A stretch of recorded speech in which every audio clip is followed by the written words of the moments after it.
Assalamualaikum warahmatullahi wabarakatuh. Alhamdulillah, alhamdulillahi rabbil alamin. Assalatu wassalamu ala asrafil anbiya'i wal mursalin Sayyidina wa maulana Muhammadin. Ashhadu an la ilaha illallah wa ashhadu anna Muhammadar Rasulullah. Allahumma salli ala Sayyidina Muhammadun musabihil wal ikram, ya wal jalila wal ikram. Subhanal malikul quddus, subhanatil izzati wa azzamati wa haibat, wal qudrat wal sultan wal kamal wal jamal wal kibriyai wal ijabarut.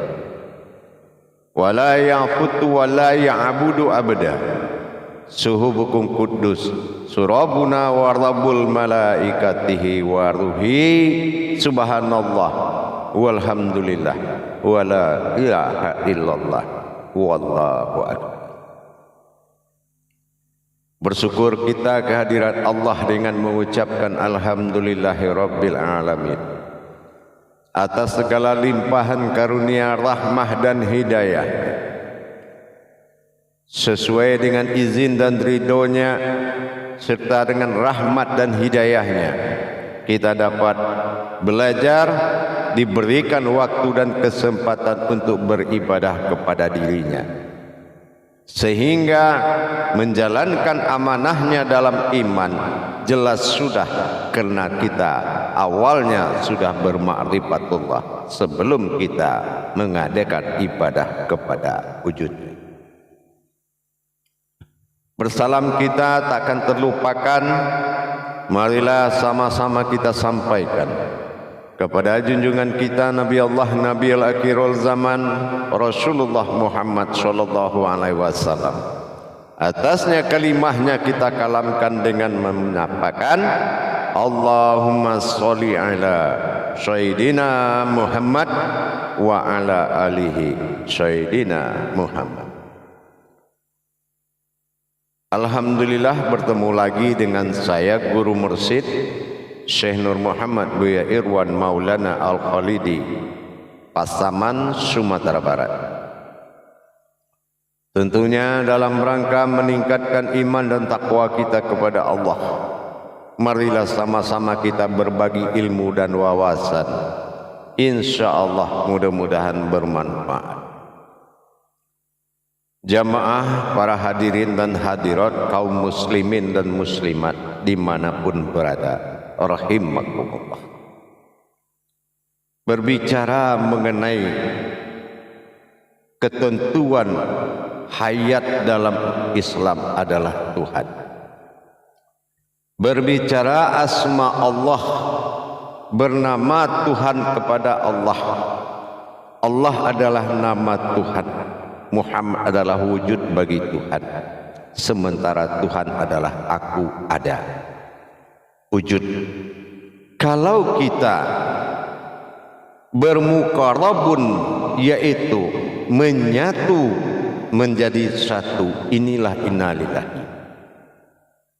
Menyatu kepada wujud asal mula jadi, ini adalah awal daripada diri.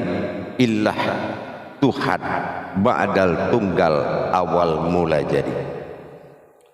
Jadi kalau kita mendapatkan suatu tajali bagaimana yang dikatakan keakuan Tuhan pada diri, tentulah kita memahami seluruh perbuatannya terhadap dirinya yang berdampak kepada wujudnya, yaitu wujud kita sendiri.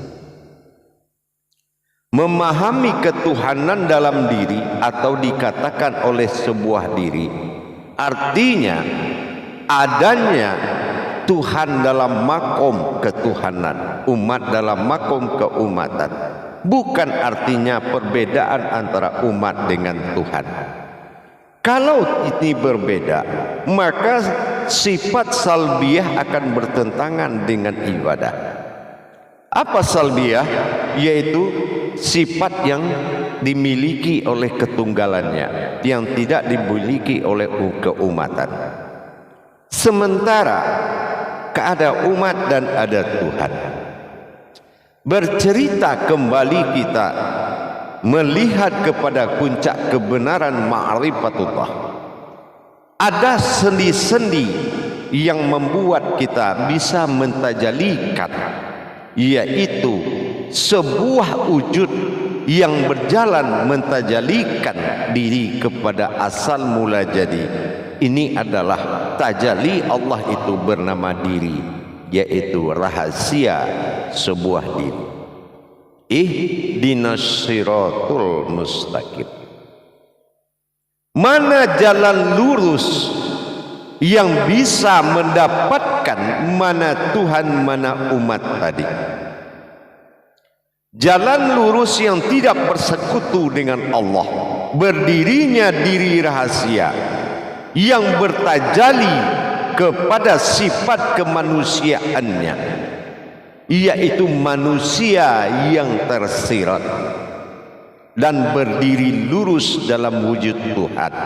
Ini yang dikatakan ihdinas siratal mustaqim. Mendirikan diri rahasia, mencapai titik wujud awal mula jadi. Ini alkisah Tuhan pada diri, alkisah diri pada Tuhan. Dibuat alkisah yang berbeda dengan wujud yang sama, memisahkan antara abid dan ma'bud tadi. Bukan berpisahnya kodrat tersebut, tapi berpisah di dalam nikmatnya. Berpisahnya antara abid dan ma'bud tadi. Abidun al-ma'budun, menyembah dan disembah adalah perbuatan diriku sendiri. Inilah yang dikatakan tauhidun. Menjalankan hakikat ketuhanan dan hakikat keumatan adalah dalam wujud diri yang satu dalam dua jiwa.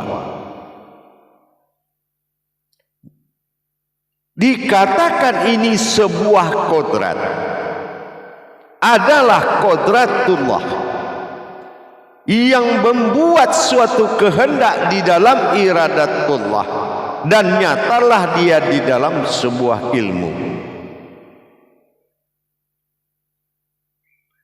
Kalau sebuah pengakuan yang tidak diikuti oleh tajalli, ini adalah pengakuan yang tidak diakui. Pengakuan tentang ketuhanan pada diri harus pengakuan yang diakui oleh kajian tadi. Bagaimana cara pengakuan yang diakui? Yaitu melihat apa yang diucapkan. Melihat apa yang diucapkan atau disebut dengan rububiyah, ini adalah puncak kebenaran. Bidahlihi marifatul haq fil ilmi. Dalilku adalah kebenaran sebuah ilmu. Kalau kita berdalil dan kita melihat dalil itu sendiri, maka kita harus melihat kebenarannya, menyampaikan kebenaran Allah dengan kita telah sampai pada puncak tajalli memperjalankan. Kalau kita belum memperjalankan atau mengalami tajalli, apapun kebaikan yang kita sampaikan, maka tidak akan memberkahi kepada diri kita. Karena itu adalah dikatakan kaji kuping. Di mana dia dengar, di situ dia menyampaikan kepada tempat yang lain. Kaji ini tidak datang dari manapun, kecuali Allah mengatakan, fa'alam nahu min laduni ilma. ilmu yang benar itu datang dari aku. Fa'alam innahu min la'aduni ilma. Sekarang adakah kita mendapatkan ilmu itu langsung dari dia sehingga amanah itu keluar dan berkalam kepada umat yang lain? Tentunya dengan adab-adab yang benar. Tapi kita rata-rata kebanyakan membesarkan kajian ini melebihi kemampuan dirinya, sehingga lebih besar kaji dari dirinya. Padahal yang dijadikan umat adalah dirinya yang harus besar dari kajian. Bukan membesarkan diri kemanusiaan, tapi membesarkan kodrat Allah. Ingat, yang dikatakan dengan ayat kitabullah itu adalah tubuh dalam ayat, diri dalam hayat. Inilah kitab yang hidup, dikatakan kitabullah, kitabnya Allah. Bermimbarnya pada diri yang satu, bermimbar Muhammad kepada Adam, berkibat kalam Allah dalam nyawa. Ini yang dikatakan mimbar. Untuk pencapaian itu butuh kebenaran, dan mengalami masa tauhid yang cukup kuat, ditempah dengan pemahaman tauhid, diperjalankan dengan masa tauhid, sehingga menuju jalan yang satu, ihram. Kalau masih menyatu, bukan artinya satu, tapi bersekutu. Tapi yang tidak bersekutu adalah menjadi satu. Ini yang dikatakan kiblatullah. Jadi kalau kita mendirikan sifat ketuhanan pada diri adalah dengan menjadikan diri itu sifat Tuhan. Ini perlu pemahaman tauhid yang sangat kuat. Kalau pemahaman tauhid kita belum kuat, maka sesungguhnya kita tidak mengerti dengan apa yang dimaksud oleh tauhid tersebut.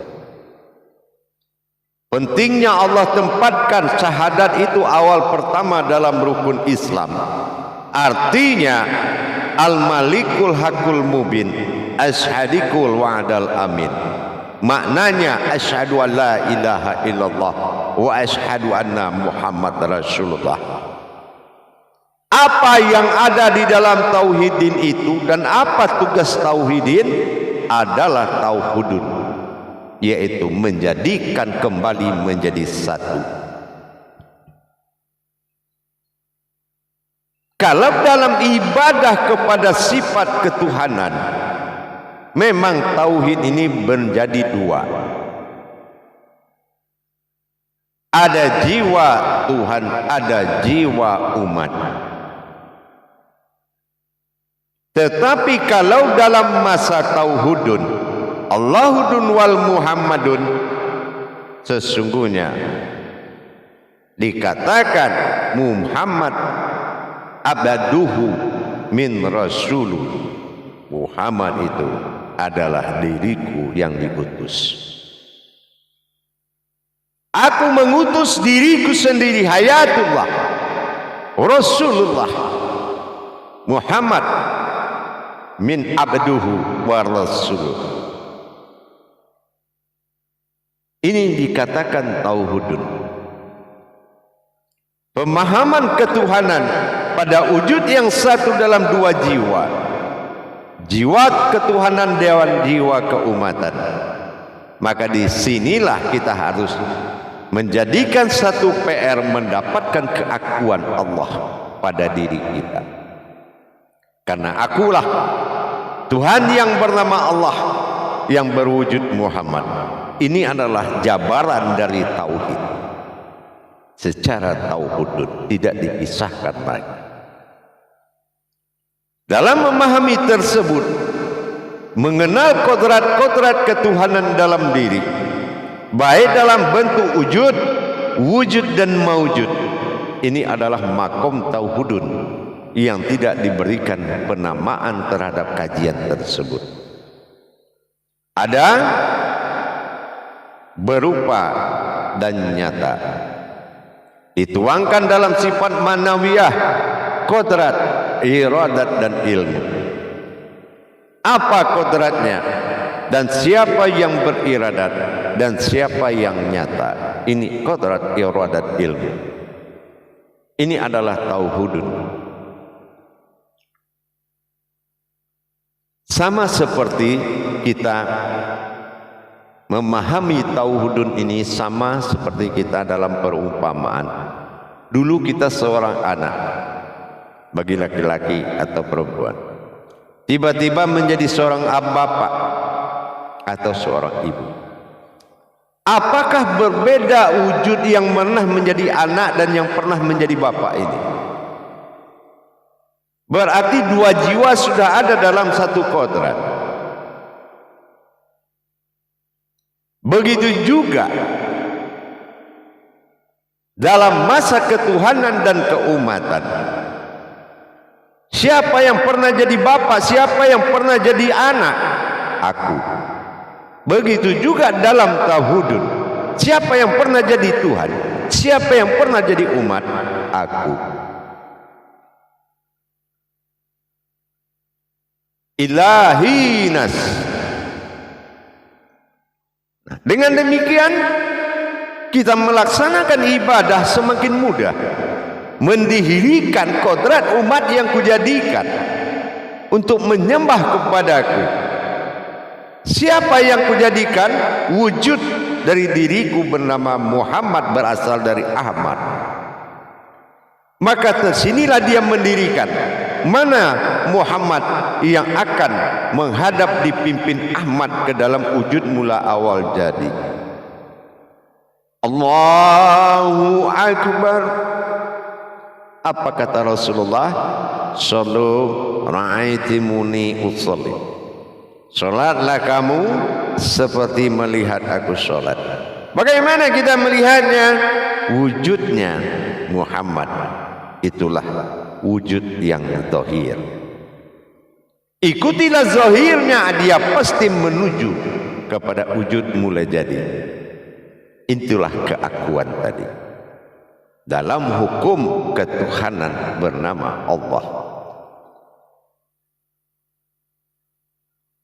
Untuk mencapai titik puncak ma'rifat kita kepada Allah, tentunya dengan mendirikan sifat dan kodratnya sesuai dengan amanahnya. Tidak ada yang mampu mengingatku kecuali kodratku sendiri. Tidak ada yang mampu menghadap kepadaku kecuali kodratku sendiri. Dan tidak ada yang menjadi Tuhan di depanku melainkan diriku sendiri. Maka kita bermunajat. Kodrat Allah, kodratnya aku, kodratnya Allah sendirinya. Iradat Allah, iradat aku, iradat Allah sendirinya. Ilmu Allah, ilmu aku, ilmu Allah sendirinya. Hayat Allah, hayat aku, hayat Allah sendirinya. Kalam Allah, kalam aku, kalam Allah sendirinya. Sama Allah, sama aku, sama Allah sendirinya. Basar Allah, basar aku, basar Allah sendiri. Nah itu dia. Kalau sudah berdiri kodrat Allah berwujud Muhammad, maka aku akan melayani kedatanganmu. Inilah aku.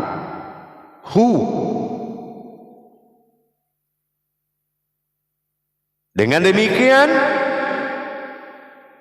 takbir kita menentukan kedekatan kebenaran sebuah perbuatan. Tahbir kita menentukan kebenaran. Maka kita tingkatkan pemahaman tauhid kita. Bagi yang belum menempuh jalan tauhid, memperjalankan apalagi menikmati dan merasakan, maka dia tidak akan paham dengan makna yang disampaikan, tapi dia paham dengan pekerjaan yang dilakukan. Mudah-mudahan bisa dipahami dan bisa dipedomani untuk lebih meningkatkan iman dan takwa kita kepada Allah. Insya Allah mudah-mudahan bermanfaat. Barakallahu ya Karim ya Rahman ya Rahim. Akhirul kalam. Wabillahi taufiq wal hidayah. Wassalamualaikum warahmatullahi wabarakatuh.